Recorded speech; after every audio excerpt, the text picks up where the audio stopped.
Muito bem, meus irmãos e irmãs, estamos celebrando com vários títulos, vários nomes, uma data especial a Nossa Senhora. E queremos, na missa de hoje, também uma pregação, mas mais do que isso, um estudo de um dos temas daquilo que se chama de Mariologia. É um estudo de Nossa Senhora, para sabermos o lugar exato de Maria. Você vai ouvir muita coisa, mas você não tem como guardar tudo isso na sua cabeça. Por isso é bom você depois assistir esta pregação, ou no DVD, ou no CD, ou no YouTube, com a sua Bíblia, para você ir marcando, grifando e fazendo aí a que eu chamo de costura bíblica, porque um versículo fora do contexto, um texto fora do contexto, ele se torna pretexto para confundir os outros. Então muitas vezes as pessoas decoram um versículo ou outro solto, ficam vomitando o versículo como se fossem doutores em Sagrada Escritura, mas as pessoas não sabem fazer esta ligação dos versículos. A Bíblia, meus caros, para você entender o que um texto está dizendo, você precisa descobrir o fio de ouro, chamado fio áureo. É aquilo que vai conduzir todo o escrito. Porque uma cena fora do contexto, ela dá uma confusão danada. Bíblia não é fácil. Bíblia não é uma leitura superficial. É um livro escrito durante séculos por profetas, discípulos, apóstolos, claro, na inspiração do Espírito, mas que você precisa ler atrás das linhas o contexto da época, o que se pensava, por que usou aquela palavra e não essa. E os grandes estudiosos bíblicos jamais estudam a Bíblia na língua vernácula da tradução. Nós falamos português, então a nossa Bíblia ela é em português. Você compra uma Bíblia nos Estados Unidos, ela é em inglês. Você compra uma Bíblia na Itália, ela está escrita em italiano. Você compra uma Bíblia na Espanha, ela está escrita em... Aí se você pega uma Bíblia inglesa, uma inglesa em português, uma em português de Portugal, uma em francês e italiano, você verá que só nessas traduções já tem palavra que é diferente numa tradução e na outra, porque a igreja daquele lugar faz uma tradução que seja compreensível ao leitor, sem precisar conhecer a origem da leitura. Mas quando você vai explicar um texto bíblico, quando você vai basear uma doutrina, quando você vai fazer uma explicação teológica, você não pode ler uma tradução, você tem que ir no original. E a Bíblia foi escrita em grego, hebraico e aramaico. Então você tem que conhecer essas línguas para você interpretar a Bíblia. Porque se você pega só no português e sai interpretando, e nós vai interpretando, no final, um texto fora do contexto, ele é pretexto de confusão. E eu aproveitei que nós estaríamos numa missa mariana para esclarecer a dúvida de algumas pessoas que estão encucadas com talvez livros, filmes ou novelas que vêm ilustrar a vida de Jesus e que vão passando coisas que você não aprendeu que era assim e que você não acredita que é assim. Aí a sua mente tem uma confusão. Para quem que está mentindo? É o padre que está mentindo? É a Bíblia que está mentindo? É a novela que está mentindo? Aí a pessoa fica com uma mente toda. Aí vem os que não sabem, igual azeitona e boca de banguelo, perdidinho. Mas não é. Mas se fosse, que problema tinha? É para não ter discussão, porque eles não sabem. Então, como não sabem, é melhor não entrar nessa, porque como eu não sei, então não é. Mas se fosse, não tinha problema. Só que aqui tem uma questão, meus caros. A igreja e a teologia, a exegese e a hermenêutica católica, ela não lida com o fato antes dele acontecer. São todos a posteriori. Então o que a igreja tem não é o que podia ter acontecido, é o que aconteceu. Aí eles vêm com tal pergunta e o católico cai igual banana podre. Quem foi a mãe de Jesus? Aí a pessoa responde: Maria. Mas o que ela tinha de especial? Aí você vai dizer: ela era santa, Deus a escolheu. E se Maria tivesse dito não? Jesus não tinha vindo, não? Aí a pessoa fala assim: não, aí ele tinha achado uma outra mulher. E se a outra mulher falar assim? Aí Jesus tinha vindo. Então Maria não é importante, importante é que Jesus veio. Se ela dissesse não, procurava outra. Esta é uma tese protestante que não tem lógica, porque o fato é que uma entre todas foi a escolhida. O nome da virgem era Maria e ela disse sim. Esse é um fato concreto bíblico e que não adianta você ficar pensando: e se Maria tivesse dito não? E Jesus não fosse homem, ele fosse mulher? E se Deus não tivesse entregue a igreja para Pedro, tinha entregue para João? E se aqui não fosse o Santuário de Aparecida, seria de Santa Rita de Cássia? São perguntas que o si não responde, porque a igreja lida com fato, ela não lida com suposição. Então, quando alguém for supor algo novo para você, em questão de fé, a sua resposta sempre é: eu não lido com suposição, eu lido com fato histórico, bíblico e de fé. E o fato é: o nome da virgem era Maria, esta foi escolhida por Deus, ela disse sim e a encarnação aconteceu. Agora esse sim aí é por sua conta, que se a terra não fosse redonda, a terra seria quadrada. Quem está perdendo tempo com isso? Pega que é redonda e vai estudar que é redonda. Ah, se eu não fosse homem, eu seria mulher? Como que eu vou saber disso, meu irmão? Então nós temos que parar com essas suposições loucas de cabeça de quem não está resolvido na fé e quer contaminar a sua fé. Então uma teologia séria, ela não se baseia em suposição, ela se baseia em fatos. E quais são os fatos? Os que estão escritos na Sagrada Escritura. Qual é a diferença do católico para as igrejas protestantes quando o assunto é Maria? A diferença básica é: Maria para a igreja protestante é uma mulher como as outras. Ela não tem nada de especial por ter sido a mãe de Jesus. Ela é especial porque ela foi a mãe de Jesus, mas ela não tem nada que a difere das outras. Qual que é a tese católica? Maria foi preparada no útero de Ana, Santa Ana, para ser a mãe do Salvador. Tanto é que um dogma da Mariologia é a Imaculada Conceição. Ó Maria concebida sem pecado. Já não canta isso? Origem. Quer dizer, nós acreditamos, e a Bíblia me diz isso, que quando Maria nasceu, ela nasceu sem pecado original. Aí quem não entende vai perguntar: mas por que todo mundo nasceu pecador e a bonitona nasceu sem pecado? Não é ela, é pelos méritos daquela que ela geraria. Porque Jesus vai dizer que se conhece o fruto pela árvore. Ou não está na Bíblia isso?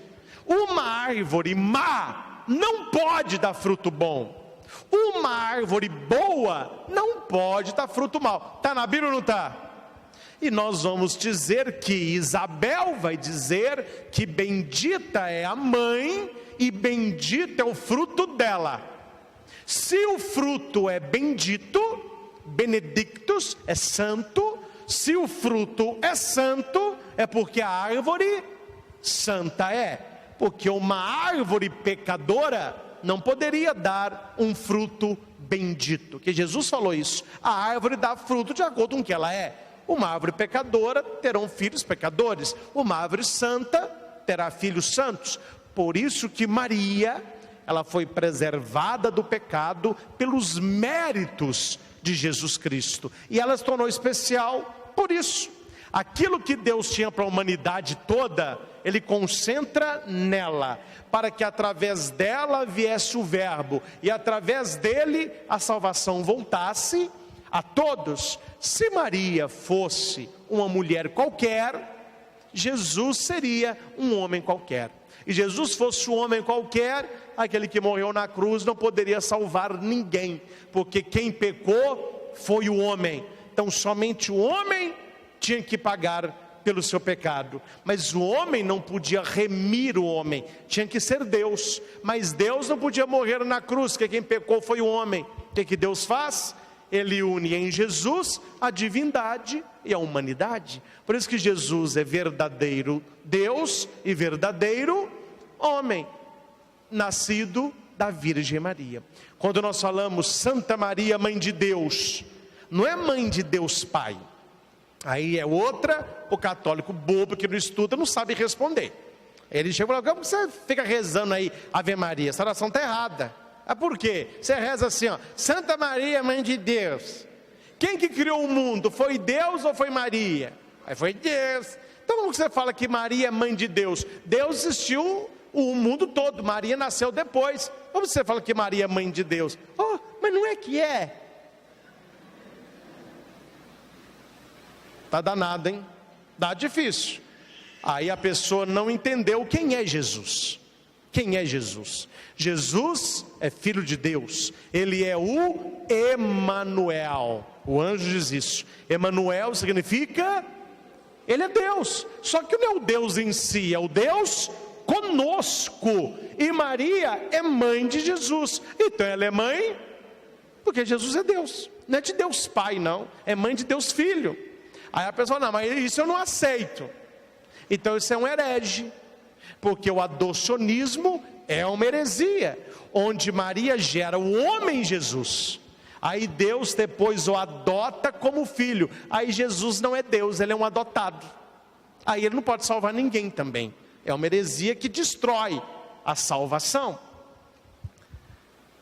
Então Maria é mãe do Senhor, e Ele a escolheu para isso. Não fui eu que escolhi Nossa Senhora, não foi você que escolheu Maria, foi Deus Pai. E porque Ele escolheu, tem 3 manifestações grandes na Bíblia. Primeiro, o arcanjo Gabriel a saúda: bendita és tu entre as mulheres. Tu encontraste graça junto de Deus. Isabel vai completar: de onde que me vem a honra que a mãe do meu Senhor, mãe do meu Senhor, Mater Dominus. Maria diz: eis aqui a serva do Senhor. Senhor aí é Deus, eis aqui a serva de Deus. Isabel vai dizer: de onde que a mãe do meu Deus vem me visitar? Está na Bíblia, Isabel disse. Só que a tradução: mãe do meu Senhor, Mater Dei, mãe de Deus. Quando não se conhece a língua bíblica, você vai fazendo o que você quer. Você põe, você tira, você leva, você derruba. Quando você vai ao original, o escrito é muito bem construído, é muito claro. Agora eu pergunto: se você conhece alguém que é melhor e conheça mais a Deus do que um arcanjo, siga esta pessoa e despreze o que o arcanjo fez. Porque o arcanjo a saúda, o arcanjo se inclina perante ela, e o arcanjo vai dizer: Deus te escolheu. Se um arcanjo descido do céu, da presença de Deus, saúda Maria, você não vem com essa tentando me convencer que Maria é uma mulher qualquer, a não ser que lá no seu quarto tem um arcanjo te saudando também. Note que a coisa é séria, não é um anjinho, é um Gabriel, e ele vem saudar a mulher. Quando Maria entra na casa de Isabel, o que a leitura diz? Isabel ficou repleta de quem? Olha aí, gente. Quem tem o Espírito Santo em plenitude, reconhece que Maria não é uma qualquer, é a mãe do meu Senhor. E Isabel, cheia do Espírito Santo, ela vai dizer: mas de onde que me vem a graça de que a mãe do meu Senhor me venha visitar? Ela estava cheia do Espírito Santo. Ela não fala: ah, prima. Não tem prima não, minha filha, que prima? Agora não é mais a prima, agora é a mãe do Senhor. Maria reza o Magnífica. Se é para cumprir a Bíblia, e se é para ficar vomitando o versículo, vamos ler a Bíblia toda, e não o que me interessa, porque no Magnífica, que está escrito na Bíblia, Maria diz: todas as gerações me chamarão de bem-aventurada. Bem-aventurada é bendita. Quanto é que você chama Maria de bendita? Quando você reza a Ave Maria. Quem não reza a Ave Maria não pode me dizer que está cumprindo a Bíblia toda, porque na Bíblia está escrita que todas as gerações a chamariam de bem-aventurada. E tem gente que é louco de amor por Jesus, mas não aceita a mãe dele. Ela não é bem-aventurada, ela não é bendita entre todas, sendo que na Bíblia está escrito: todas as gerações me chamarão. Como que você quer viver uma parte se você não vive a integralidade da palavra? Não é para citar a Bíblia? Eu também sei citar a Bíblia. Todas as gerações me chamarão de bendita. Bendita é santa. Santa Maria, bendita. Maria aparece grávida. José não quer. Mas também pudera, né? Não era dele. Ainda bem que ele não quis. Porque se quisesse, ia dar uma confusão. José, esse menino vai acabar que é seu mesmo. Ele não quer. O anjo vai até José e diz o quê? Vamos citar, será que chega para citar versículo? Vamos citar: não temas em receber Maria, porque tudo que nela foi concebido é obra do Espírito Santo. Então esse versículo não é para José, esse versículo é para nós, é para quem segue Jesus. Ah não, padre, para mim não é. É você ler o Salmo 22, é para você. O Senhor é meu pastor, aí é para você. Tudo pós naquele que me fortalece, aí é para você. Esse você gosta. Mas quando a Bíblia diz: não temas receber Maria, que o que nela foi concebido é obra do Espírito, aí você não quer. Aí esse aí não é para você não. Esse eu vou tirar. Eu vou pegar só os que eu gosto. Esse o neném não quer.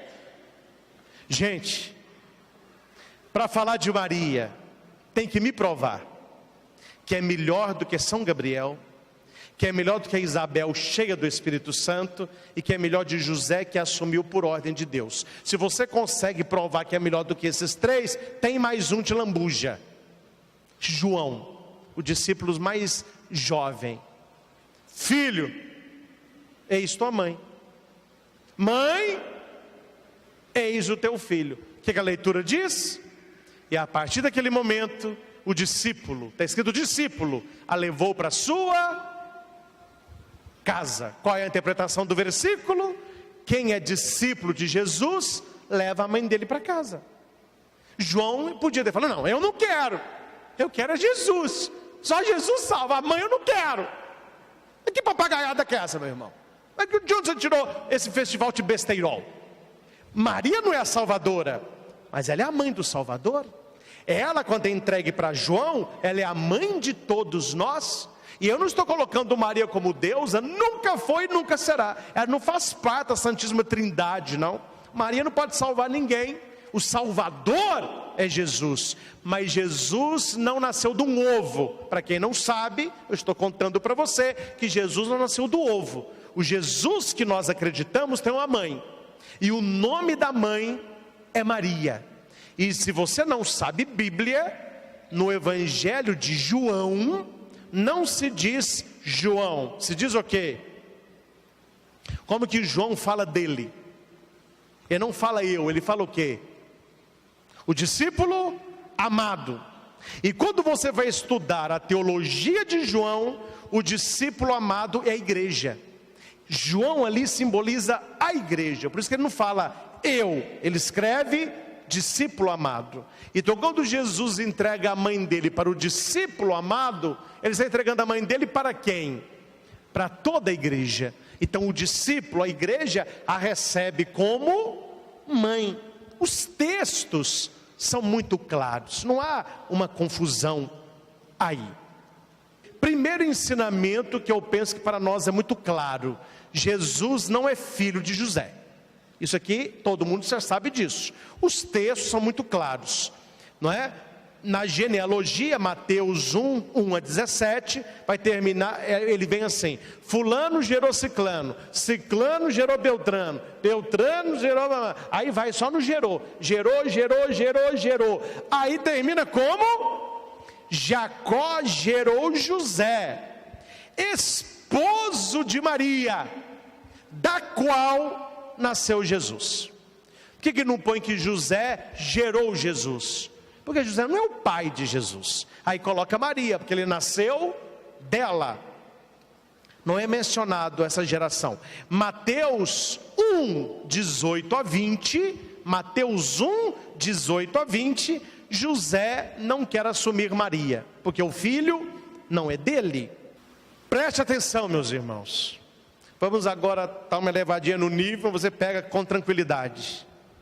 Vá no hebraico e no aramaico e encontre na Bíblia. Eu como a Bíblia, de quem for, católica ou de protestante. Eu como a Bíblia na tradução original, porque tem umas aí que nem Bíblia pode chamar, porque já adulteraram toda. Mas uma tradução fiel, que se você não sabe, qual a igreja que tem os originais bíblicos?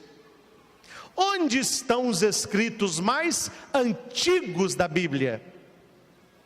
Estão no Museu Britânico, na Arquidiocese, e estão no Museu do Vaticano. Nós temos os originais da Bíblia. Então, eles são interpretados em cima. Quando você vê uma tradução nova da Bíblia, onde que eles foram? Nos manuscritos que estão nos arquivos de Roma. Claro, a igreja é mãe e ela não vai guardar para ela não. Qualquer estudioso, ateu ou não, católico ou não, ele tem acesso. Só que são vidros, a prova de bala, mas ele pode estudar.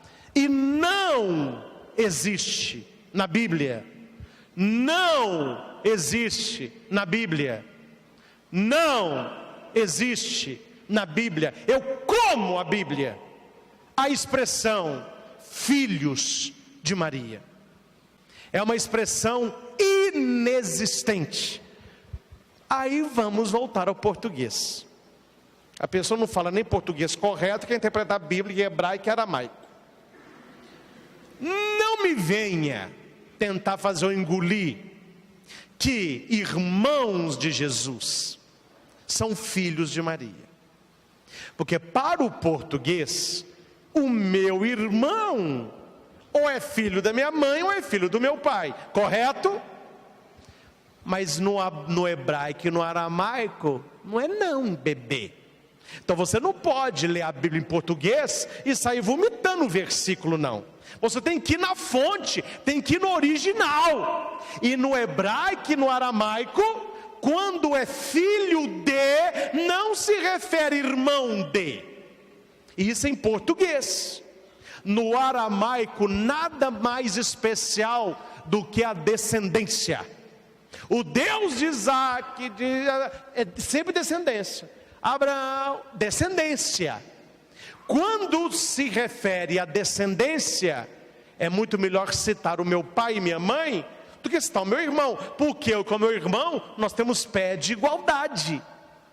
Raciocina, gente. Eu sou descendente do meu irmão? Não. Eu sou descendente de quem? Dos meus pais. Então, quando eu quero falar de descendência, é filho de. Quando eu quero falar de parentela, porque no hebraico e no aramaico não existe a palavra primo. E aqui para nós, você não sabe, então caia, porque eu estudo. A palavra irmão, no hebraico e no aramaico, tem 17 significados. Não é só primo, não. 17 significados. Aí eles leem irmão de Jesus, querem, porque querem socar essa filharada no útero de Maria.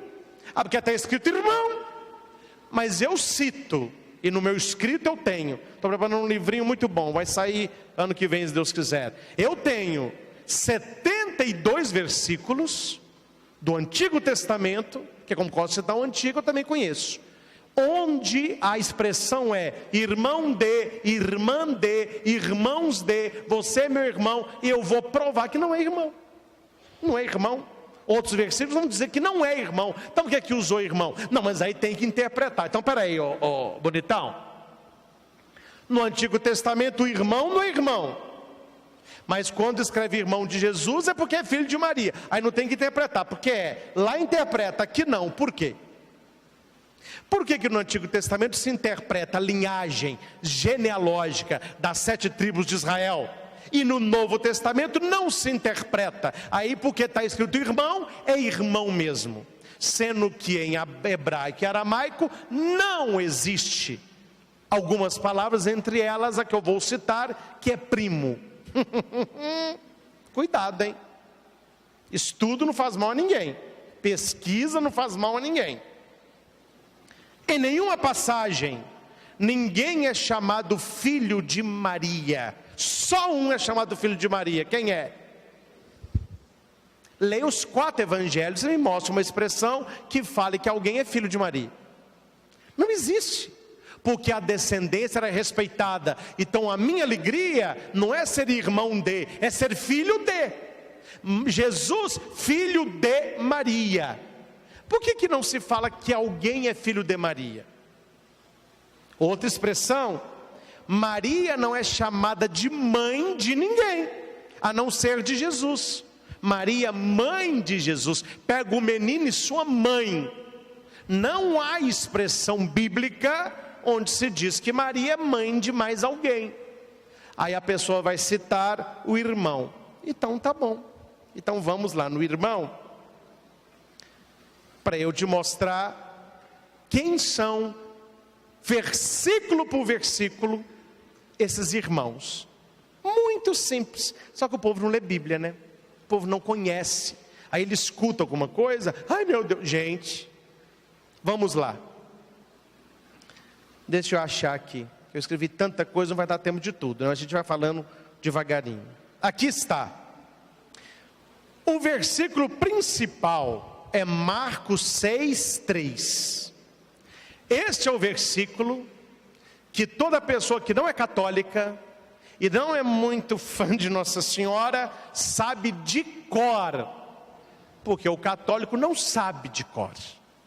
Então ele vai abrir a Bíblia, ele vai dizer, pega a sua Bíblia, aí você vai levar a sua Bíblia, e ele vai ler em Marcos, tem vários, são 7 citações dos irmãos, mas a mais detalhada com nome é Marcos 6:3, está escrito assim, não é este o carpinteiro, o filho de Maria, irmão de Tiago, José, Judas e Simão? As suas irmãs não moram aqui conosco? Só aqui eu já contei 8. Então eles citam este versículo. Aí você lê e fala assim, aqui, ó. Aí a pessoa fala aqui, ó, está escrito, filho de Maria, irmão de papapá. Se ele tinha irmão, é porque Maria não é virgem nada. Eu não sei você, mas eu, como um bom padre e bom católico e cristão e estudioso, eu acredito em algumas aparições de Nossa Senhora. Não todas, mas aquelas bem estudadas e que foram pela igreja atestadas, eu creio. Eu sou devotíssimo de Nossa Senhora de Fátima, porque não tem como ali não ter acontecido algo natural. Já fui a Fátima 5 vezes, fico hospedado em Fátima, celebro em Fátima e converso com pessoas que estão ali. Numa das aparições, Maria vai dizer: eu sou a Virgem Maria. Eles querem dizer: não, nem você sabe quem você não é virgem. Esse pessoal devia ir lá bater boca com a santa. Ela está falando: eu sou a Virgem Maria. Não, mas não é. Mas não é mesmo? Nunca foi, filho. Essa aparição sua, tem alguma coisa errada aí. Na Bíblia está escrito aqui, eu vou te citar para você, Marcos 6,3, filho de Maria, irmão de Tiago e José. Aí eu fiquei curioso, como que algumas aparições, como Guadalupe, o pessoal tem pânico de Guadalupe, que é Guadalupe, a ciência se curvou. Então não precisa ter fé para acreditar em Guadalupe. Guadalupe é um milagre cientificamente inexplicável. Se quiser, eu preparo uma boa pregação de Guadalupe. Não tem o que falar. A tecnologia que nós temos hoje não consegue fazer nos olhos da Virgem de Guadalupe o que ela viu como se fosse uma foto quando o Juan Diego soltou o manto. A pintura não está no manto, é uma tilma. É um pano que se deteriora no máximo em 15 anos, tem séculos. Jogaram ácido, explodiram a catedral, jogaram fogo, o manto não tem uma rasura. Crucifixos se torceram, vidros blindados de 4 quarteirões da catedral estilhaçaram os vidros, o manto ficou suspenso. A ciência se curva, falou: olha, não tem explicação. Para eles se diz, não tem explicação. Para nós, qual é o nome? Milagre. Isso é um milagre. Padre Quevedo, não concordo com tudo que diz, mas é um estudioso e tem que ser respeitado. Padre Quevedo diz: o milagre de Guadalupe, ele não precisa ter fé. Ele é para o crente e para o ateu. Ou seja, a ciência falou: olha gente, não tem explicação. Algo tem nesse manto que não é humano. E ela, Nossa Senhora de Guadalupe, disse para Juan Diego: eu sou a Virgem Santa, Mãe de Deus encarnado. Eu sou a Virgem Santa, Mãe de Deus encarnado. Quer dizer, Mãe de Jesus. Mas por que ela falou tão difícil assim? Porque o bispo não acreditaria no índio se ele não falasse alguma coisa que só o bispo soubesse. Porque naquela época os estudiosos eram os padres e bispos. O povo não sabia o que é Mãe de Deus encarnado.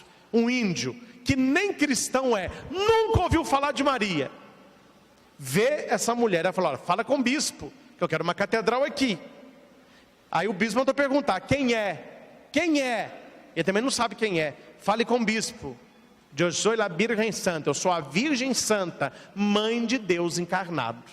Quando o índio fala isso para o bispo, e ele abre o manto, tem relatos que todo mundo na sala caiu de joelho. Falou: ele está vendo Nossa Senhora? Porque ele não sabe quem é. Ele é um índio, nunca foi catequizado, mora no meio do mato. Onde que ele sabe que uma mulher é Mãe de Deus encarnado? Aí depois vieram os milagres. Ela mesma disse em várias aparições que ela é virgem. Aí o pessoal quer cismar que não é, mas vamos lá. Então vamos procurar aonde está provas, primeiro históricas, e depois eu venho nas bíblicas, que o pessoal gosta das bíblicas, mas a histórica são ótimas também. 3 provas bíblicas de que Maria não teve mais filhos. Primeira, quando o menino Jesus se perde no templo, e Maria e José voltam para buscá-lo, não há relato algum de que havia nem filho nem irmãos, porque a família toda deveria subir para Jerusalém. E aqui vai dizer que estava Maria e José. Ele chega e fala com Jesus: por que fizeste isso conosco?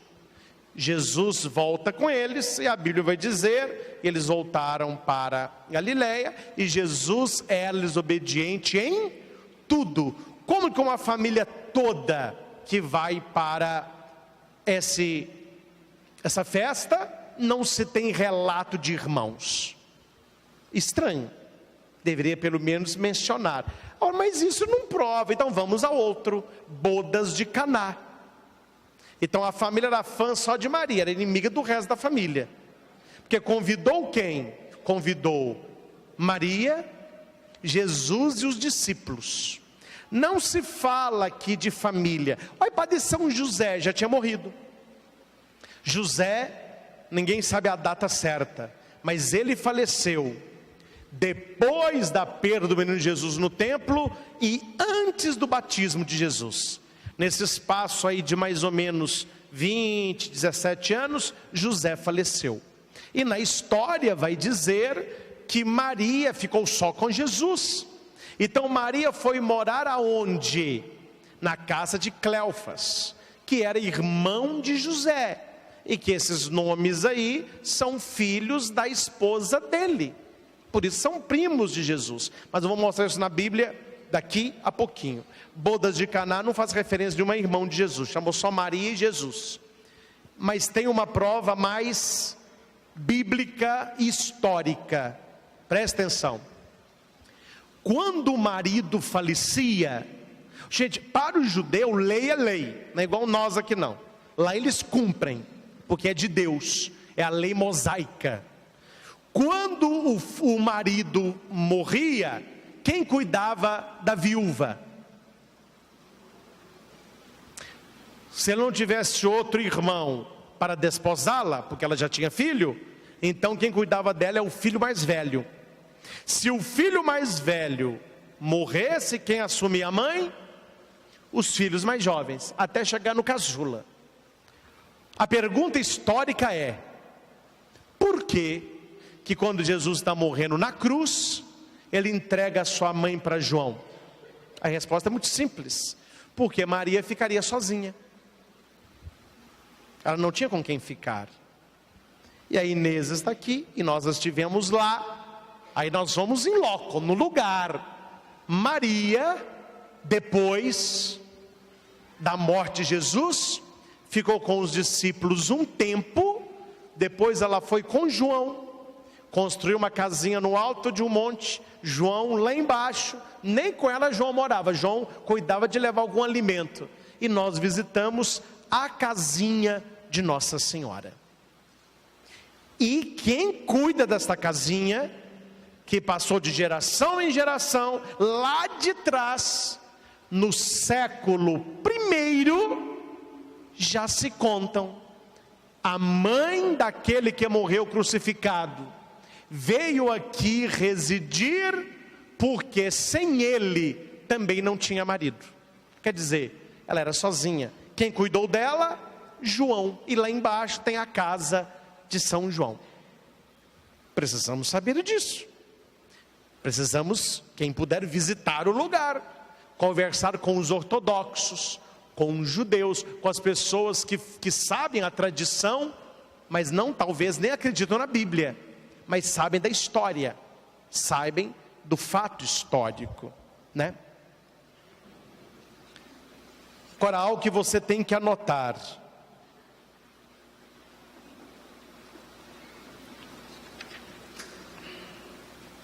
Aqui, quem são os irmãos de Jesus?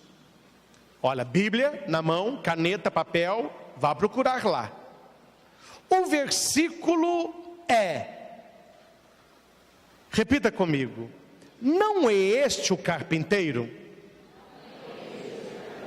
o filho de Maria, irmão de Tiago, José, Judas e Simão? Agora, você vai na expressão grega Huios Maria, que foi assim que Marcos escreveu. O Evangelho de Marcos predomina o grego. E quando ele vai escrever este texto, quando fala o filho de Maria, Marcos escreve Huios Maria. O que é Huios? É como se a Bíblia falasse: esse não é o carpinteiro, o único filho de Maria, irmão de fulano, fulano e fulano? Para nós dá um nó na cabeça falar que ele tem irmão, mas é o único filho. É porque para o judeu irmão não é igual nós de sangue. Então essa expressão Huios Maria, o filho de Maria, não está falando um dos filhos de Maria. Esse não é o carpinteiro, o filho dela, não é um dos filhos dela, é o. Quando se fala o é porque eu sei quem é. Vamos exercitar o português? Nós estamos aqui na missa. Ó, gente, chama para mim aí, um padre chegou. Um padre, qual que é a pergunta? Qual? No início da missa eu digo assim: olha, Padre Marcelo viria celebrar conosco, mas pelo jeito não deu para ele vir. Vamos iniciar a missa. Olha, gente, o padre chegou. Qual? Qual a diferença de um e o? Um é porque tem vários. O eu sei quem é um. Quando escreve Huios Maria, do grego, é o único, Huios, o único. Então, do grego, não tem essa discussão que nós estamos aqui, que é muitas vezes desnecessária. Se fosse ler no hebraico, no aramaico e no grego, em Marcos, essa discussão nossa não teria, porque na Bíblia estava escrito lá, Huios Maria, o único filho dela, morreu. Não tem o que falar. Mas no português, o filho e irmão dá margem para interpretação. Aqui está dizendo Tiago, José, Judas e Simão. Então vamos lá. Anote aí. Irmãos de Jesus, na verdade, eram primos de Jesus. Eles eram sobrinhos de Nossa Senhora. Onde que está isso na Bíblia? Vamos lá.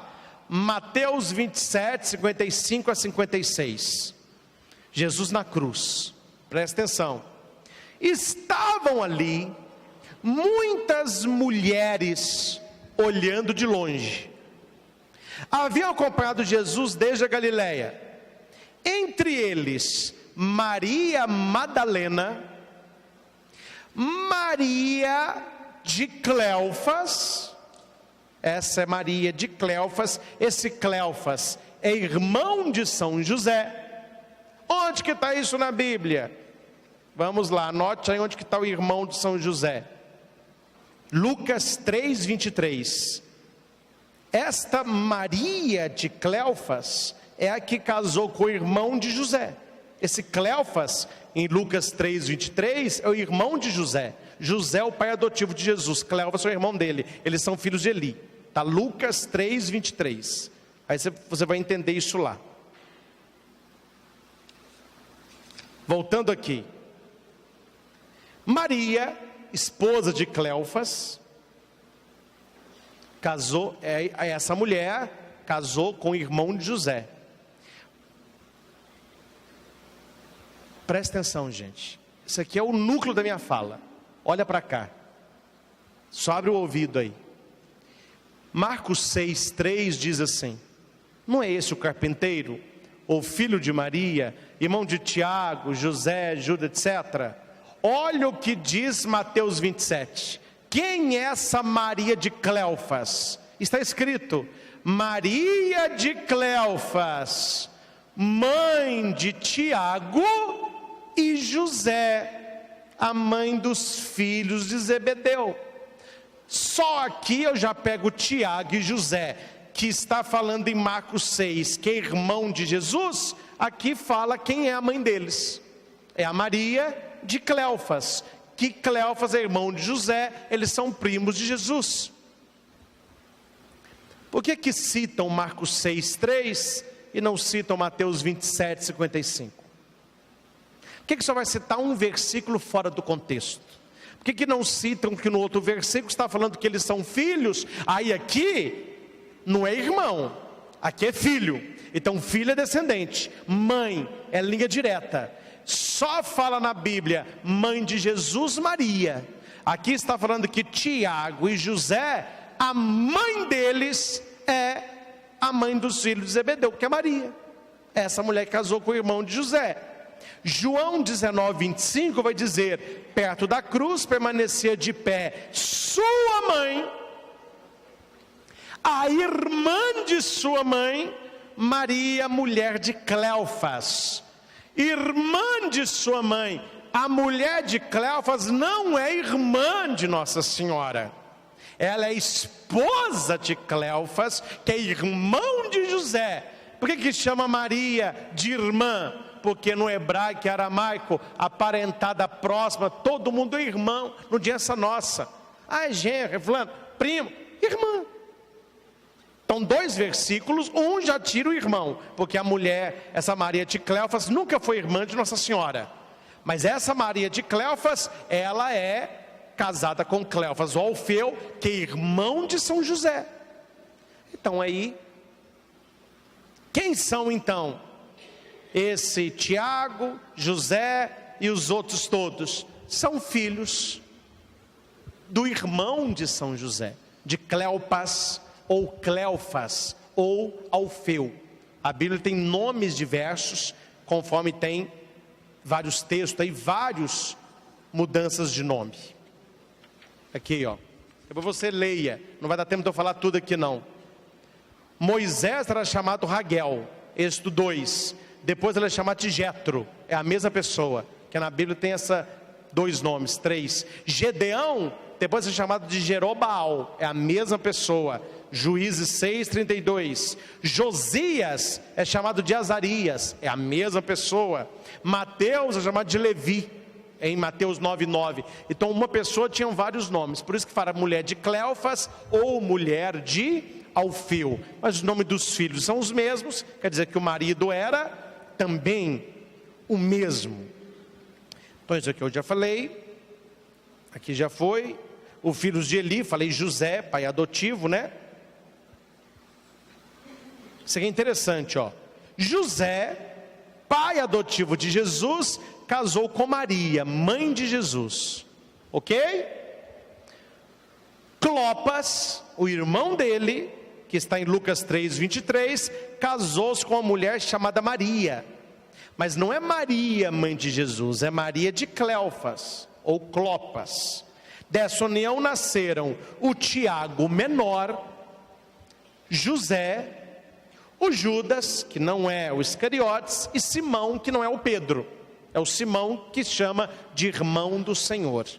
Um outro texto que eu quero finalizar, acho muito importante, é o Gálatas 1:18 e 19. Que eles vão citar esse para falar que Maria teve pelo menos mais um filho. O texto é: 3 anos depois, subi a Jerusalém para conhecer Cefas, que é Pedro, e fiquei com ele 15 dias. E dos outros apóstolos não via nenhum, senão a Tiago, irmão do Senhor. Vamos repetir? Senão a...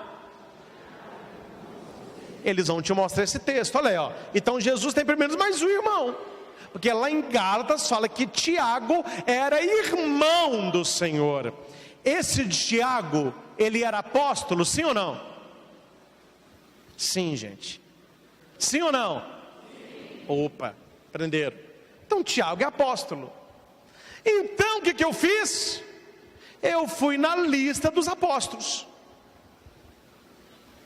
Aí a lista diz assim, Mateus 10:2-4. Eis o nome dos 12 apóstolos: Simão, chamado Pedro, depois André, seu irmão, Tiago, filho de Zebedeu. Então o Tiago maior e o menor. Então esse aqui já não é. Então tira um Tiago, um já é filho de Zebedeu.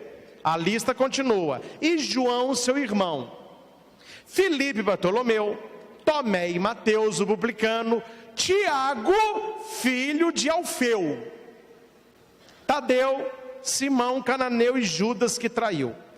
Me respondam, eu quero que alguém me explique isso aqui. Se fala que Tiago é irmão do Senhor, para Tiago ser irmão de Jesus, ele tinha que ser filho de José com Maria, e ele era apóstolo.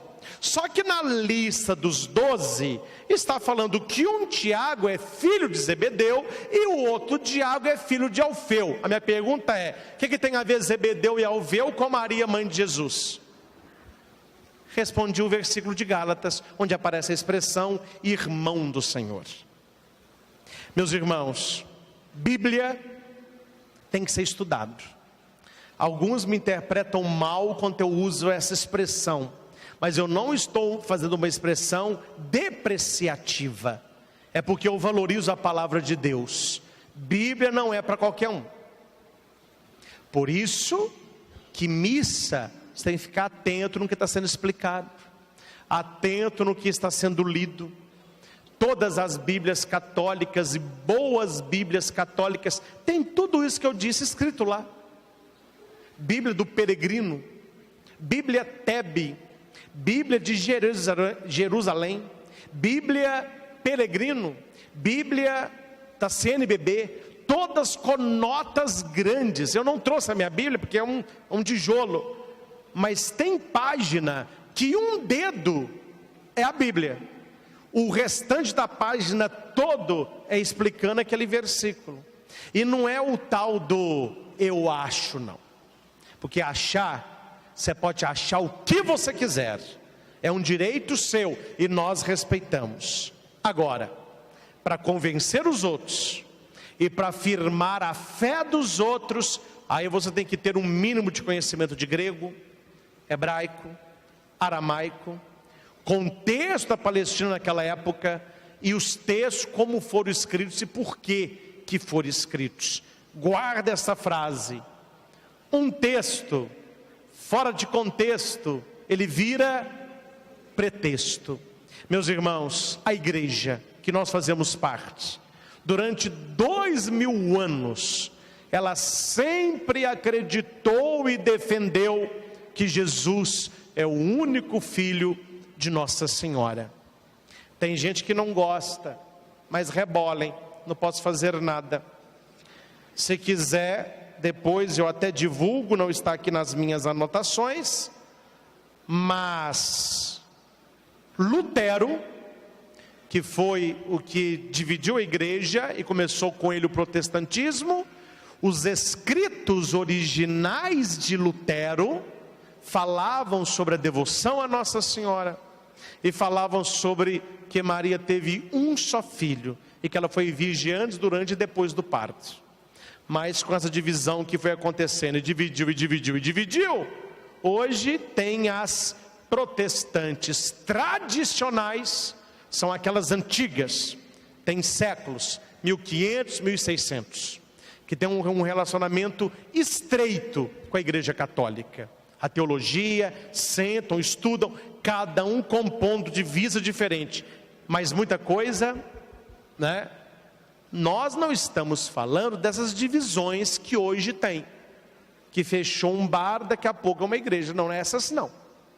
Aí é cada um prega uma coisa, é um pouco, nem entre eles tem uma coerência doutrinal. Quando eu me refiro às igrejas protestantes antigas, eu estou me referindo àquelas igrejas que vieram lá da origem do protestantismo. A igreja presbiteriana, a igreja luterana, a igreja anglicana, são os protestantes antigos. Depois foi dividindo, eles fugiram da Europa, foram para os Estados Unidos, aí dividiu mais ainda, aí de lá pularam para cá e que o negócio perdeu o controle. Mas, se você pega os escritos, se quiser depois eu até falo onde está, porque eu anotei, mas parece que a minha folha, parece que no computador ela era maior do que a folha, a minha A4 ficou aqui embaixo, ó. Tem livros, você pode comprar o livro de Martinho Lutero, onde tem as cartas que ele escrevia, quando ele separou de Roma, e nas cartas está escrito, a devoção a Nossa Senhora, ele fala Nossa Senhora, Maria foi virgem, Maria teve só Jesus. Então não vamos dizer que essa crença, que Maria é descartada, que Maria teve outros filhos, vem da origem do protestantismo, que não vem, porque eles também tinham esta crença, mas depois foi sendo deturpada com divisões e divisões. O importante, meus irmãos, que eu fiz questão de tirar essa noite para esse estudo, que não é próprio de uma missa da família, porque isso aqui é como se fosse uma aula de teologia. Se tivesse uma sala, foi uma aula. Só que vocês não têm caderno, não têm a Bíblia para ir fazendo os textos, né? Mas eu acho importante, porque infelizmente, meus irmãos, infelizmente, isso eu falo com muita tristeza no coração, muitos católicos não leem a Bíblia, muitos não estudam, muitos não sabem, eles não são maus não, no sentido positivo da palavra. Será que tem positivo? Eles são ignorantes. O que é ignorante? Ignora, eles não sabem. Como eles não sabem, aí eles assistem uma novela, aí como eles não sabem, eles acham que ali, né, é preciso ver a fonte, a origem. Eu já disse aqui inúmeras vezes, cada um acredita no que quer, você é livre para crer no que você quer, mas se você decidiu, não, eu sou católico, eu acredito na doutrina católica, então você tem que ser como Pedro, estar pronto a dar as razões da sua fé a quem pedir. Dificilmente alguém vem até mim me questionar de Maria, dificilmente, não vieram me perguntar, mas eles vão a você. Por quê? Porque você é de missa, sabe da sua religião. Claro que você não vai saber tudo isso de cor, claro que você não precisa falar hebraico, grego, julgar, mas o mínimo você precisa saber, para saber não discutir e não provar você está certo ou errado, mas mostrar por que você crê naquilo que você crê. Então você não pense que a igreja é moleque para ficar durante 2000 anos ensinando uma coisa que ela não tem certeza da sua verdade. A igreja tem certeza, eu te dou a minha palavra, eu tenho certeza do que aqui eu expliquei para você, absoluta. A igreja cometeu erros históricos, mas ela nunca errou na sua doutrina. O depósito da fé que Pedro recebeu como primeiro papa, a igreja o guarda até hoje, as 7 chaves, e nós temos as razões da nossa fé. Procure aprofundar mais neste tema, procure leituras profundas de teólogos cristãos católicos. Raniero Cantalamessa, o padre que deu aula de Mariologia quando era seminarista, Afonso Murad. Procure leituras de Afonso Murad, sapientíssimo, PhD em estudo de Mariologia, formou em Jerusalém, em loco, estudou na igreja ortodoxa, estudou o grego aramaico na fonte. Então ele disse, falou, padre, para os ortodoxos, para Jerusalém, essa preocupação não existe, que todos lá aceitam que Maria teve só Jesus. Lá ninguém briga por isso. Essa briga, ela vem nas igrejas protestantes, muito de América Latina, de África, pessoas que ouviram, mas não estão envolvidas na origem. Então procure estudar. Eu dei aqui algumas dicas de leitura, mostrei alguns textos, mas se você conseguir pegar esmiuçadamente essas leituras, você irá crescer muito na sua fé. E eu faço uma proposta, espero que Deus toque o coração de alguém aqui. Se alguém tiver mais condições e quiser, não precisa nem me passar dinheiro, eu resumo tudo isso que eu falei em 4 páginas de A3, faço uma montagem bonita para gráfica, para que todos vocês tenham em mãos o estudo da virgindade de Maria, com os textos. Aí eu posso colocar o grego, eu posso colocar o hebraico, tem aquelas fontes que eu tenho nos meus livros de estudo. Aí você pode, você mesmo, porque você fica lá escutando o padre não sabe o que fala, então eu vou pôr o material, porque tem um material, e tem um material escrito, né? Agora, meu irmão, se você acredita no que andam falando por aí, você está na turma que acredita em gnomo, acredita em doente, acredita em ET. Você pode acreditar no que você quer. Nós católicos acreditamos nisto. Esta é a nossa fé. E eu termino só com um questionamento para os inteligentes. Quem sabe usar isso aqui? Quando é que você escutou um discurso do Papa, Bispo ou Padre falando do que eles creem lá não é? Nunca escutou e nunca escutará. E a minha pergunta é: por que que o que estão lá se condói tanto com o que a gente crê cá? Por que que a nossa fé em Nossa Senhora, a nossa fé que ela foi virgem, que ela teve só Jesus, por que que isso incomoda quem não crê? É isso que eu não entendo. É isso que eu gostaria que alguém me explicasse. Porque eles podem crer no que creem, não me interessa o que eles acreditam. Estou falando neles, qualquer outra crença. Eles têm a crença deles. Eu estudo a minha.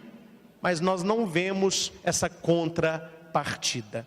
O cavalo de muitas igrejas é a nossa devoção aos santos, é que a Eucaristia não é Eucaristia, é que o padre não perdoa pecado, é que o Papa não é sucessor de Pedro. Por que estão preocupados tanto com aquilo que nós vivemos e acreditamos? É isso que eu gostaria que, se você souber a resposta, que você me falasse. Nós não estamos tão preocupados com o que quem está fora da igreja acredita. Nós estamos preocupados em formar bem os que estão aqui, porque esta é a nossa fé. O respeito, meus irmãos, cabe em qualquer lugar. E se houvesse o devido respeito, eu não ia perder tanto tempo para explicar para você aquilo que para nós é muito claro, mas para muitos é um cavalo de batalha para destruir a fé, principalmente dos mais humildes. Os mais humildes não têm uma cultura livresca, não sabem, tanta de Bíblia. Aí lê um versículo em português, tá bom, então Maria não é tão como falam, não. Vamos rezar para que os de lá nos respeitem e rezar para que os que estão aqui procurem aprofundar as raízes da sua fé, para que nós não tenhamos tanta gente que nunca foi católico de verdade, dizendo de peito cheio: eu já fui católico. As pessoas dizem que a igreja está perdendo fiéis. A igreja nunca perdeu fiéis. Os fiéis estão bem fiéis aqui. A igreja perdeu os infiéis. São aqueles que nunca tiveram uma fé enraizadamente católica. E por causa de um vento de doutrina, ou por serem abraçados, beijados, carregados no colo, uma carência, abandonaram a nossa fé. Que você seja um defensor da sua igreja, o defensor da sua doutrina. E finalizo só com uma afinetadinha, que isso eu não podia deixar de dar. A primeira igreja protestante surgiu com Lutero, em 1532. Os 16 séculos anteriores, a igreja sempre acreditou no que ela acredita até hoje. A minha pergunta é: como que alguém vai meter um pé em 16 séculos de história, de pregação e de formação doutrinal, por alguém que descobriu a roda há poucos séculos atrás? E só para você dormir com essa, leia. Quem foi que fez a Bíblia? Quem foi que definiu quais livros estariam ou não na Bíblia? Quem foi que guardou a Bíblia durante 16 séculos para que agora a usem contra nós? Leia na história, não precisa ser católico para ler não. Leia na história quais foram os monges que noite e dia em monastérios europeus iam acompanhando a Bíblia manuscrito. Leiam qual foi a igreja que durante 16 séculos guardou a Bíblia para que hoje estivesse na mão de tantos. Cuidado, meus irmãos, para não trocarmos alhos por bugalhos. Se alguém pode arrotar superioridade, somos nós. Se alguém pode clamar sobre a autoridade da igreja, a única fundada pelo mestre, somos nós. O que nós raramente fazemos. O Papa é muito doce, ele pede diálogo, ele pede respeito, ele pede que nos sentemos com aquilo que nos une, não o que nos separa. Mas eu penso que se o respeito exige daqui para os de lá, eu penso que deveria existir também dos de lá para também conosco. Uma vez católicos, sempre católicos, para a honra e glória do nome do Senhor Jesus. Louvado seja nosso Senhor Jesus Cristo, para sempre seja. Louvado seja o nome de Maria Santíssima, para sempre seja louvado. Em nome do Pai, do Filho e do Espírito Santo.